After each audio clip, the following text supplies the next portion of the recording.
Америкийн нэгдсэн улсын Яскяндан буюу хамгийн хүнд дэглэмтэй Алькатрас шоронгоос 1962 онд оргоод алга болцсон дөрвөн хулгайчийн түүхийн 2 дугаар партийг ингээд оруулъя. За 1-р парт дээр бол яхаарахгүй дөрвөн хулгайчийн нэг нь оройтож орголтоо хийсэн учраас шөнө буцаад камертаа ороод өглөө холбооны мөрдөх болон маршалын албаныханд байцаагдаж мөрдөн байцаалтын үйл ажиллагаанд сайн дураараа тусалж байгаа ийм дүр зургийг та бүхэнд ярьж өгсөн. Мэдээж ямар нэмаа халуун дээр гихчээр оргодол ялтан хулгайчуудын орсон гарсан бүх мөрийг мөшгөөд хамгийн мэргэжлийн өндөр түвшний мөрдөгч цагдаа эрүүгийн эрүүл сурвалжлагын ажилтнууд хөөцөлдөд явсан боловч юу ч олдоогүй. За тэгээд гайхаад байгаа. Яхаарахгүй энэ Алькатрас шоронгоос гараа жижиг арал дээр сэлгээгээ хийчээ дараагийн газар руу магадгүй сэлээд явсан байхаа гэдэг тийм гаргалгаа гаргасан. Тэр газруудад самналт хийж явах үед яхаарахгүй Сан Францискогийн ирэг дээрээс Алькатрас шоронд хэрэгэлдэг эдвэлгийн зүйлсийг олж чадсан. Яг л ийм учраас ерөнхийдөө энэ оргсон хулгайч нарын хэргийг хаахгүйгээр энэ хүмүүс энэ гурван хулгайч амжилттай иргэдээр гараад энгийн нийгэмд уусаад алга болсон. Харин хаашаа явсан бэ? Ямар гэмтэрэг дахин өдүүлж байгаа вэ гэдгийг энэ судалдаг, хөөдөг, барьдаг маршалын албаныхан бол өдөр шөнөгүй явж исэн байдаг. За тухайн үед Эрлийн багийг төлөвлөж тооцоолж бүх уурэг тархин нь болж шууд удирдлагаар ахалж исэн газар бол холбооны мөрдөгт авчаа байдгийн. Энэ ажлын хэсгийн дотор бол тухайн бүс нутгийн цагдаа Алькатрас шоронгийн албан хаагч нар дээрээс нь Америкийн нэгдсэн улсын холбооны шүүхийн шийдвэр биелүүлдэг маршалын албаныхан мөн эрүүгийн эрүүл сурвалжлах гэх мэтийн бүх төрлийн чиглэлээр мэргэсэн мөрдөгчнөр энэ үйл ажиллагаанд татагдаж ороод холбооны мөрдөх товчооныход өдөр болго рапорт өгж ийсэн байдаг. Шоронд хоцроод үлдсэн тэр Алан Вест гэдэг хулгайч төрийн албаны ажилтнуудтай хамтарч ажиллагаа бол үнэхээр хийсэн олон мэдүүлгүүд нь бас батлагдсан. Тэгээд яхаарахгүй эрэг дээр гараад машин тэрэг хулгайлаад өөрсдийнхөө мөрийг өгөө тал тийшээ сарнаад алга болно гэдэг тийм төлөв хэлж исэн гэдэг зураглалын дагуу бараг 2 сарын турш тухайн эрэг орчмын хотуудад маш өндөр хяналтыг тавьж өгөөш бэлдсэн боловч ямар нэгэн идэвхтэй үйлдэл бол харагдаагүй байдаг. Зарим судлаач шинжээчнэр болохоор ингэж хэлээд байгаа. Сүүлд авагдсан мэдээллээр бол яхаарахгүй эднэр яг маршрутын дагуу явж байгаа түүнийг бас араас нь бас зэрэг цагдаад мэдээлэл дамжуулсан байж магадгүйгээд яг тэр Анжел гэдэг арал дээрээс төлгөөгөө өөрчлөөд хажуугаар нь хог ачаа явж исэн завируу дэгээ шидэж тэр дэгээнээс зүгдээд хаашаа ч юм усаар явсан гэдэг тийм гаргалгааг бол гаргасан. Энийг яаж нотлоод байгаа юм гэхээр тухайн үед шоронгоос алга болсон тэр аж ахуйн монтажны өрөөнд алга болсон тогны бараг 40-50 м утастай холбож үүнийг бол тайлбарлаад байгаа. Яг хөө дэгээ энтрийг бол хийж чадна. Тухайн кабелийг бол олс олгож өөртөөгөө бэхлээд маш том усан онгоцон чирэгдээд төлөвлөгөөнөөсөө тойроод өөр газар буулсан. Үүнийг нь Алан Вест мэдээгүй байхаа гэж хэлж байгаа. Зарим хүмүүс болохоор үхээс бусдыг үдцэн хулгайч нар учраас ямар ч цаг мөчөд бие биендээ итгэхгүй учраас энэхүү бие төлөвлөгөөндөө бас орсон байж магадгүй гэдэг. Алан Вест магадгүй бас эднэрийг чулуу хөөлгөж янз янзын утаа сарниулагч хийж байгаа болов гэдэг дээр маршалын албаныхан бол толгоогоо гашлаж ирсэн байдаг. Ер нь кино янз янзын юм дээр Америкийн нэгдсэн улсын US Marshal гэдэг хүмүүс гараад байдаг. Энд байгуулагч нь бол 1990-ад онд Америкийн нэгдсэн улс анх байгуулагдахад л ерөнхийдөө анх үүсгэн байгуулагдчихсэн шүүхийн шийдвэр биелүүлэх газар гэж явдаг. Америкийн нэгдсэн улсын тэр олон мууч холбооны бүс нутаг дээр чөлөөтэй интервенц хөдөлгөөн баримтчилгаа отолт янз янзын тээвэрлэлт хийхэд бүрэн ихээр хамгаалагдсан хамгийн сүүлийн зэвсэг техник технологи ийм том алба байдаг.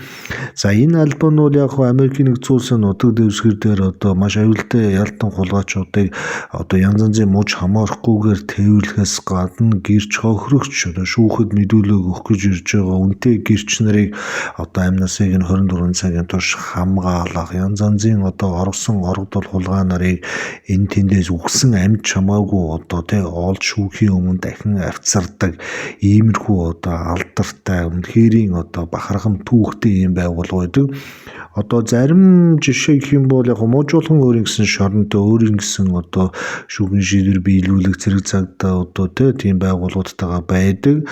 Гэхдээ ямарваа нэгэн оргуултыг илрүүлж чадахгүй цаг юм бол холбооны буюу Америкийн US Marshal-ыг өөрж энэхүү ажиллагаанд бол чиглэл авч удирдуулж үр дүнд хүрдэг байгаа. Энэ хүмүүс бол ерөнхийдөө бүх төрлийн оргодол хулгайч янз янзын нөхцөл байдалд ажиллаж сурцсан хамгийн өндөр түвшний офицерууд байдаг учраас ямарваа нэгэн орголт болсон газар хурж ирээд нөхцөл байдал цаг агаар бүх зүйлийг тооцоод эрен хайх аврах дайчлан баримтлах бүх төрлийн төлөвлөгөөг бүх нөхцөлд гаргаж чаддаг ийм өндөр дотоод сүлжээтэй дотоод мэдээллийн сантай ийм бие даасан Америкийн нэгдсэн улсын хууль зүйн яамд шууд харьяалагддаг ийм бүрэн зэвсгэлсэн агентлаг байдаг.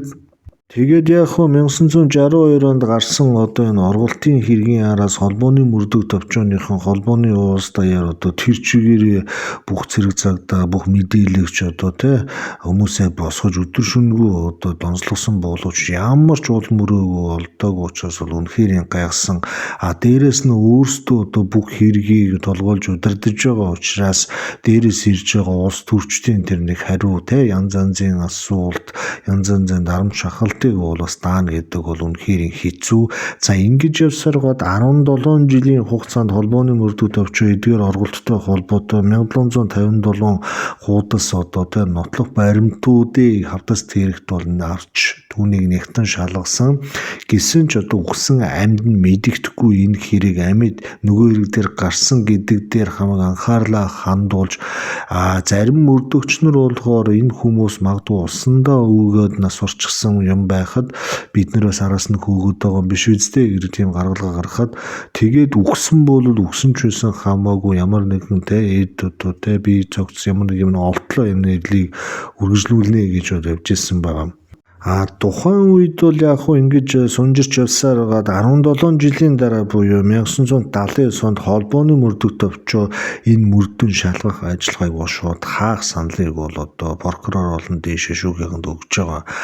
Тэгэнгүүт энэ хэргийн араас бас мөрдөх бас энэ хулгайч нарыг бас амьд байгаа байх гэж үзэж байгаа итгэлтэй байгаа мөрдөгчнөр энэ хэргийг зогсоохгүй үргэлжлүүлэхийн тулд Америкийн нэгдсэн улсын Маршалын албанд энэ хэргийг шилжүүлээд өгчөө гэдэг хуулийн боломжийг бол олж харсан байна. Холбооны мөрдөх төвчөөний энэ хэрэгээс гарчих юм бол энэ хэргийг холбоо даяар мөрдөх боломжгүй болчихно.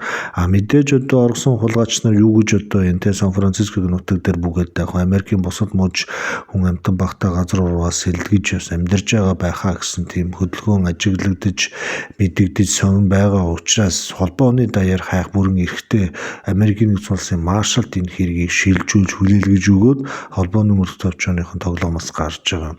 За тэнгууд Америкийн нэгдсэн улсын Маршалын энэ хэргийг хүлээж аваад шүүхийн шийдвэрийн ялтан хулгайч нарыг эрен хайх дайчлан барьжлах учраас энэ хэрэг дээр бас шургаалan орж байгаа. За өөрсдөө ажлыг хийгээд толгоолоод өөрсдийн бага бүрдүүлээд орж байгаа.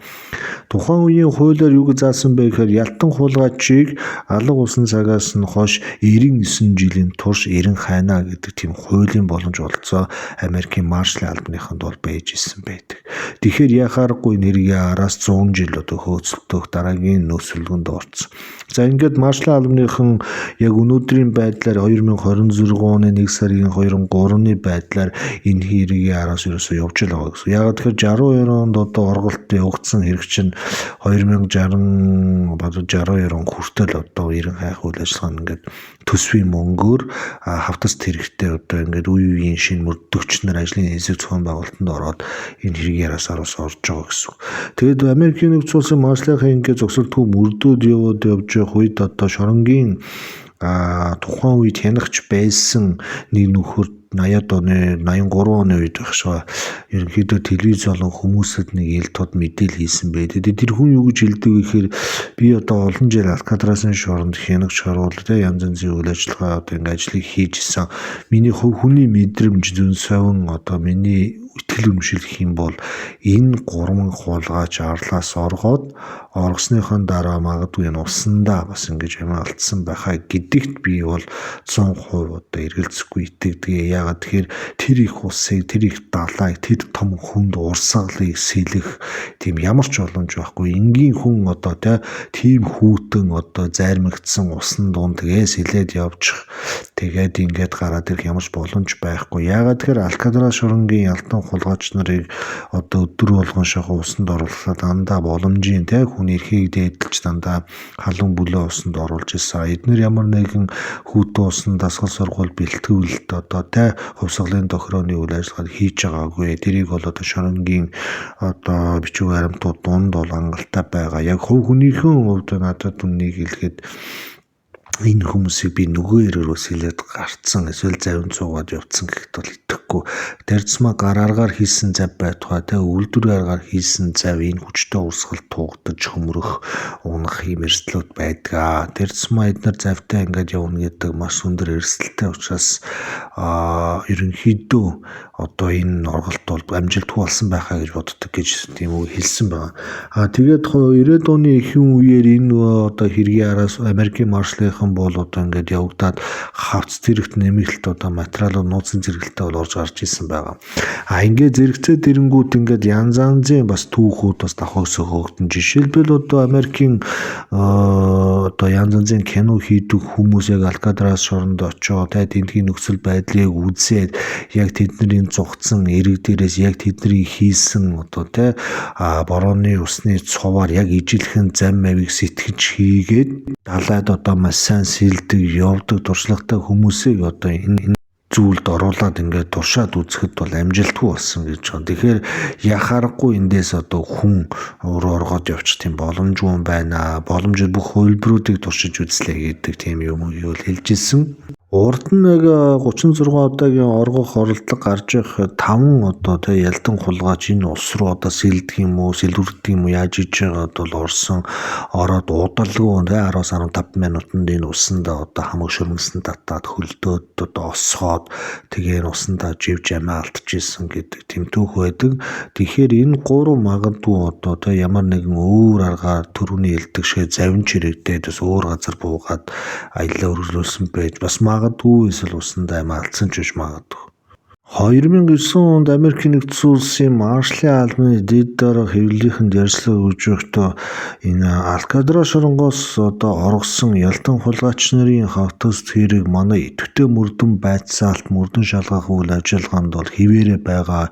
Энэ хэрэгтэй холбоотой үйл ажиллагаанууд хязгаар зогсож байгаагаа цаашдаа зогсохгүй гэдгийг бол аль биесээр мэдгэжсэн. Тэгээд 90-ад оны дунд үеэр Английн ахын дүүсийн гараараа бичсэн байж магадгүй ил захидлуудыг Английн ахын дүүсийн гэр орон Крисмасын баяраар гэрийнхэнд нэргүй захидал явуулж баярын мэндчилгээ дэвшүүлж исэн гэдэг тийм нотлох баримтуудыг маршалын албаныхан олсон гэж ярьдаг. Мөн 1975 онд Бразилийн халуун дулаан эрэг дээр 2 залуу цаашаараа зогссон байгаа гэрэл зургийг тухайн альбом дотроос олоод дэрэн дээр шүүх шинжилгээний ажилтнууд тухайн Английн ахын дүүсийн бие физиологтой ерөнхийдөө харьцуулж үзэхэд мөн байна гэсэн тийм дүгнэлтийг бол хийж ирсэн байдгийн байлаа. Тэгэхээр иймэрхүү сэжиг таамгууд ч өөрөө нотлогдоогүй байгаа ч гэсэн магадгүй энэ нөхдүүд яаж иж байгаад нөгөө эрэг дээр гараад тэндээсээ яаж иж бичиг баримтаа олоод Америкийн хилгайлаар гараад урагшаага Латин Америк руу бас ингээд явцсан биш үсттэй гэсэн тийм хардлага гардаг.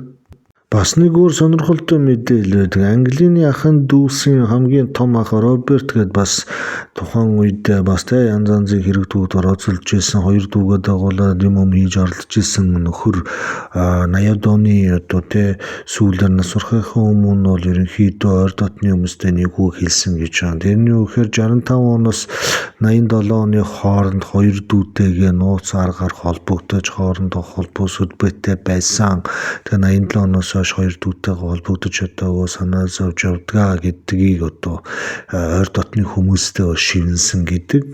Ер нь тэгээд Англины болон бусад ялтан хулгай цугцсан хүмүүсийн ар гэрийнхэн өөрсдийн энэ алга болсон ах дүү нартайгаа холбоо тогтоохыг оролдох ямар нэгэн зүйлийг мөрдөн шалгаж явах юм бол тэдний бүх үйл хөдлөлийг Америкийн нэгдсэн улсын төрийн байгууллагууд хянаж байгаа учраас тухайн ах дүү нарыг эрсдэлд оруулж бас барьж өгөх аюултай гэдэг үүднээс бас хамаагүй итвхийлэн ичээнгүүлж бас хайхгүй байгаа тэмдгэр зураг бол харагдана.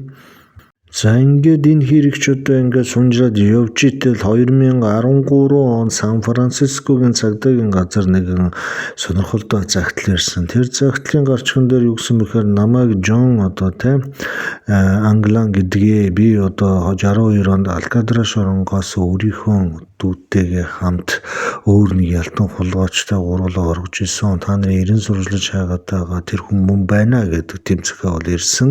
Энэ захиаг бол 2018 онд олон нийтэд бол ил болгосон. Тэр хугацаанд бол яхаарахгүй хавтас тэргийг дахин сэргээж идэвхжүүлж энэ хэрэг дээр ахин ажлын хэсэг байгуулж 2013 онд бол нэлээд том өмнө бүжигнэн болсон юм байна лээ. Ерөөсөө энэ захиаг авангуудаа тухайн үед Америкийн Маршалын алба гэхээс илүү холбооны мөрдөгт овчоо 79 онд хаасан хэрэгээ дахин сэргээж яг энэ хэрэг дээр орчин үеийн шинэ технологиг ашиглаж мөрдөн байцаалт, мөрдөн шалгуулах ажиллагааг бол нэлээд идэвхтэй эхлүүлсэн гэдгийг.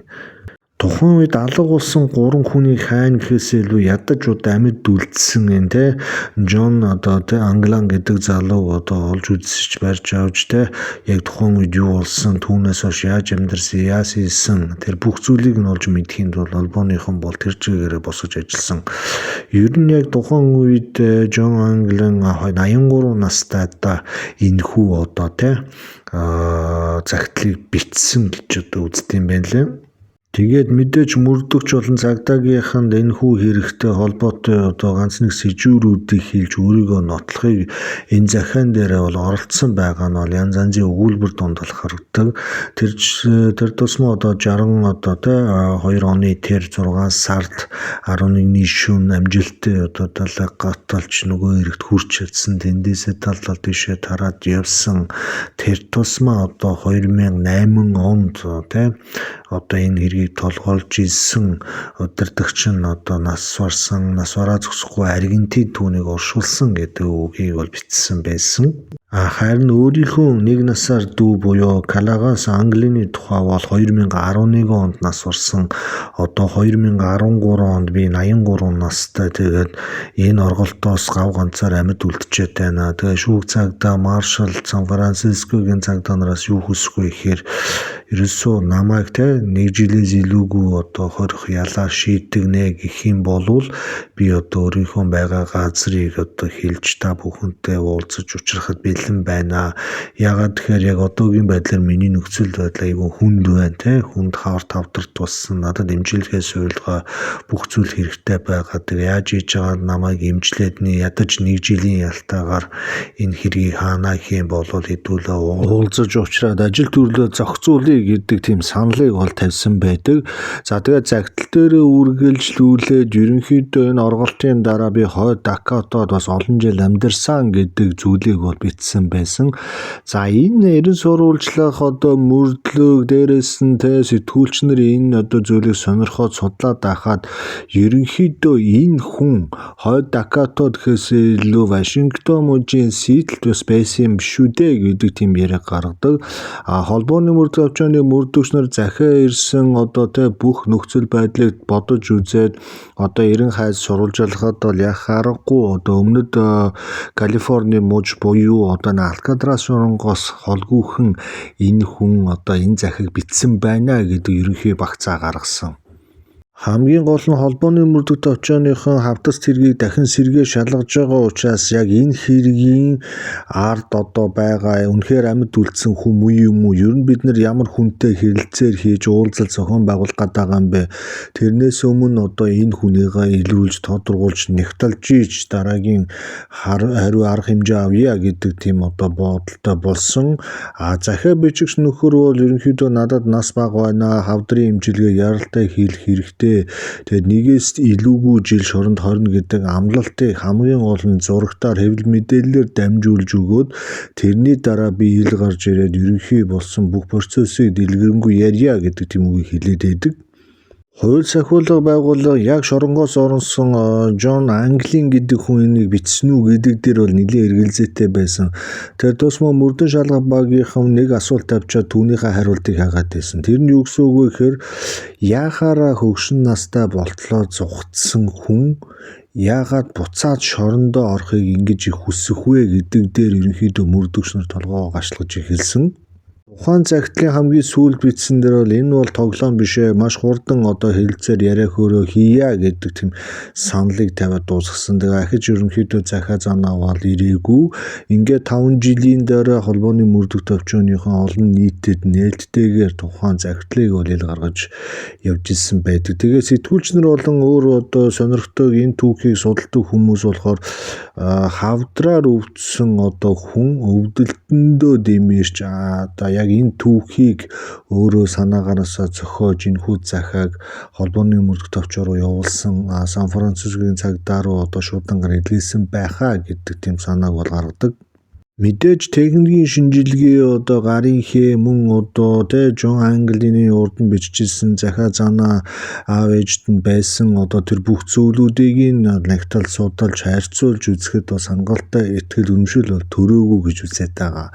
Яг бүр дээр үед янз янзын мэдээллүүд авагдчихл байсан л да. Жишээлбэл энэ Англины ах дүүсийн ээжийг нас барах үед оршуулгын газрын холгүйхний 2 хүн оршуулга хөвөл явцыг хараа зогсож гэдэг гэрчийн мэдээлэлүүд бас авагдсан байдаг.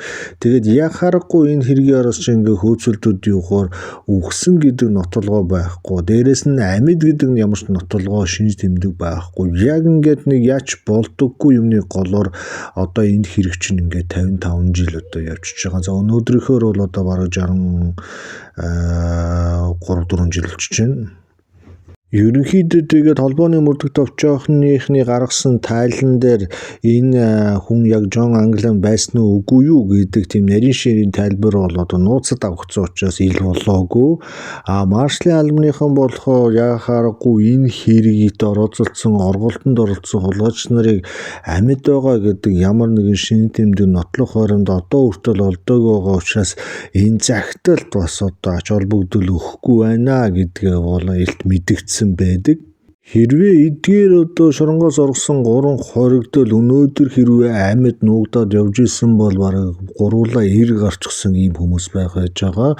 Тэгээд 90 гартлаа энэ тэнд нуугдана гэдэг чинь бараг нэг 50 60 жил ерөнхийдөө сул чөлөөтэй нуугдаж амьдэрсэн бол дарах гээд байгаа. Тэгэхээр хүний амьдралыг нэг 90 настай байлаа гэхэд бараг шоронд байсан цаг хугацаанаасаа илүү их чөлөөтэйгээр энгийн хүн шиг амьдэрсэн болж тааж харагдаад байгаа. Тэг ямар ч байсан энэ 3 хүн ерөнхийдөө ямар хувь тавиланг туулсан, яасан, ийсэн гэдэг ямар ч нотолгоо, баталгаа өгөөсгөл байхгүй байгаа учраас өнөөдөр хүртэл Америкийн нэгдсэн улсын маршалын буюу шүүхийн шийдвэр биелүүлэх албаныхан бол хавтас тэргийг үргэлж шалгаж дэлсүүл материалуудыг бас одолж бүх нүхсүү боломжит хувилбаруудыг бол бөглөөд явж байна.